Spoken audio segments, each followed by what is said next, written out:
Hello students, मागच्या लेक्चरमध्ये आपण concentration of the acid and the base बघितलं. त्याच्यावर आपण न्यू कॉन्सेप्ट बघितला, gram per litre and molarity. आता आपण बघणार आहोत the pH of the solutions.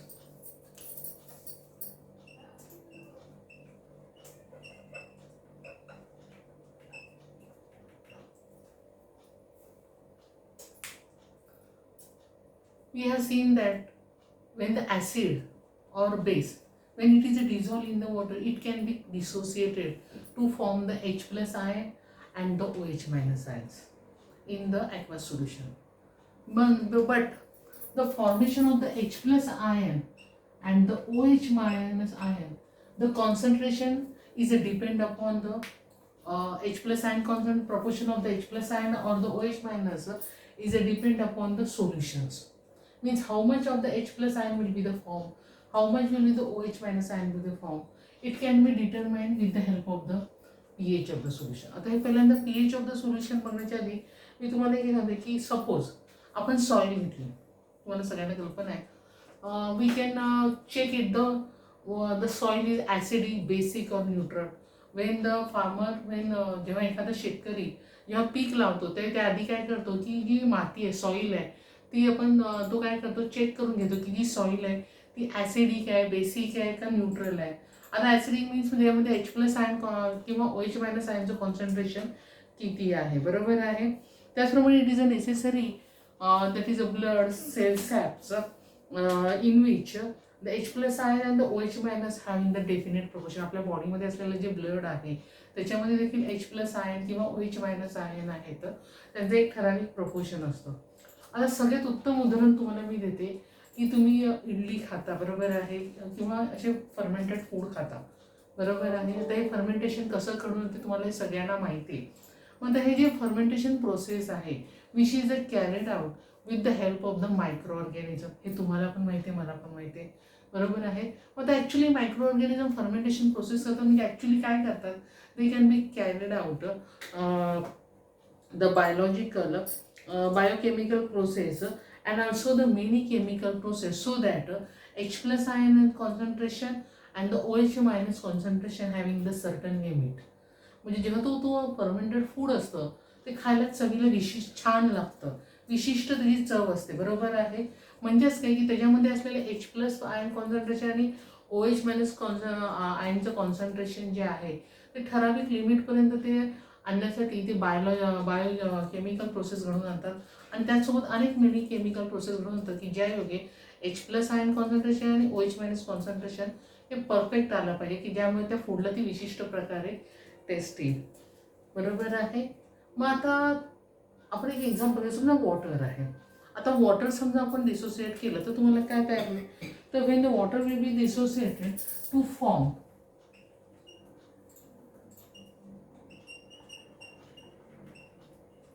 equal amount of H plus ion concentration, equal form the H plus ion and the OH minus ion.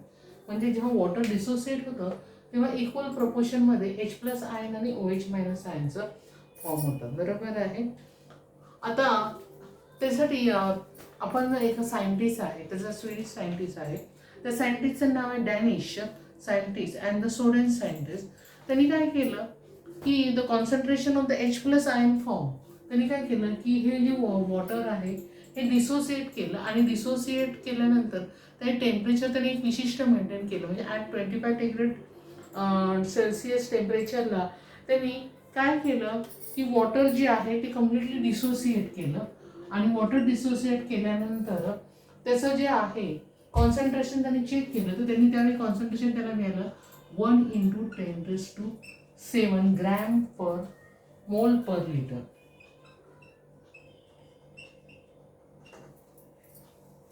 त्याच 25 टेम्परेचरला त्यांनी 1 मोलर HCl घेतलं आणि it is also dissociated. आणि मग त्याचं जे आपण कॉन्सन्ट्रेशन चेक केलं, इट विल बी द 1 × 10⁻⁴ मोल पर लिटर.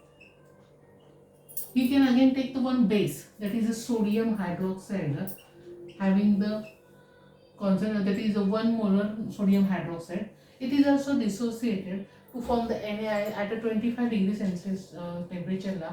आणि मग त्याचं जे कॉन्सन्ट्रेशन त्यांनी चेक केलं, इट विल बी द 1 × 10⁷ मोल पर लिटर. आणि मग तेव्हा त्याचं कॉन्सन्ट्रेशन जर चेक केलं तेव्हा त्याचं असं लक्षात आलं की the concentration of the H+ ion it is a wide from the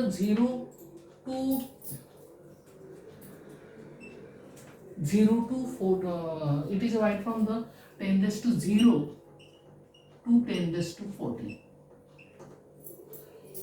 त्यांचं असं लक्षात आलं की जेव्हा त्यांनी पहिला वॉटर डिसोसिएट केला त्याचं कॉन्सन्ट्रेशन ॲट 25 डिग्री सेल्सिअसला 1 × 10⁷ आलं. हायड्रोक्लोरिक ॲसिड घेतलं, हे डिसोसिएट केलं तेव्हा त्याचं कॉन्सन्ट्रेशन 1 × 10⁻0 मोल पर लिटर आलं.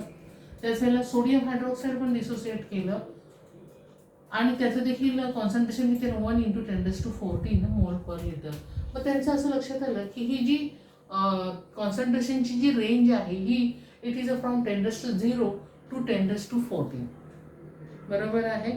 आणि मग त्यांनी काय केलं की जेव्हा त्यांना असं आढळल्यानंतर त्या डॅनिश सायंटिस्ट आणि सोरेजर इंट्रोड्युसर न्यू स्केल त्यांनी न्यू स्केल इंट्रोड्यूस केलं expressing the H+ ion concentration which is useful for the chemical and biochemical process. आता त्यांनी काय इंट्रोड्यूस केलं तर त्यांनी एक नवीन स्केल इंट्रोड्यूस केलं ज्याला म्हटलं जातं pH स्केल. कोणतं नाव आहे मी आत्ताच तुम्हाला सांगितलं होतं की pH स्केल त्यांनी इंट्रोड्यूस केलं. आता हे जे pH स्केल म्हणजे नक्की काय, that is called as an power of the hydrogen.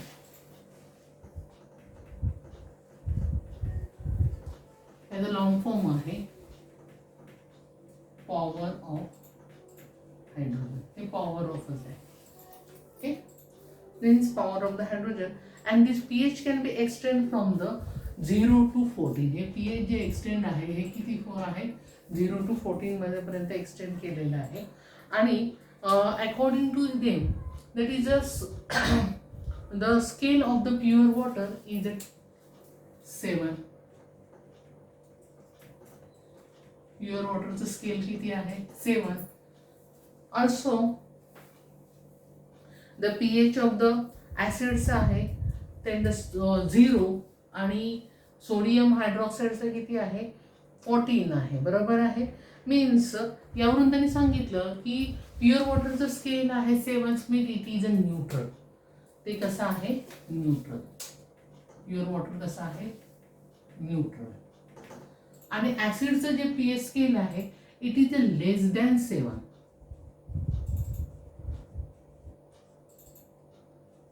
Means it is a acidic. 7 पेक्षा जे कमी असतं स्केल त्याला म्हटलं जातं acidic. And the pH scale is more than 7 then it will be the basic in nature. त्याचं nature कोणतं असतं बेसिक हे नेचर्स आहे असं त्यांनी. आणि त्यांनी त्यावरून पेज नंबर 63 त्यांनी प्रत्येकाचं स्केल हे केलेलं आहे किती आहे ते त्यांनी चार्ट दिलेला आहे पेज नंबर 63 तुम्ही मला बघायला हरकत नाही आहे. त्यांनी pH दिलाय बघा. HClचा जो pH स्केल आहे तो 0 आहे.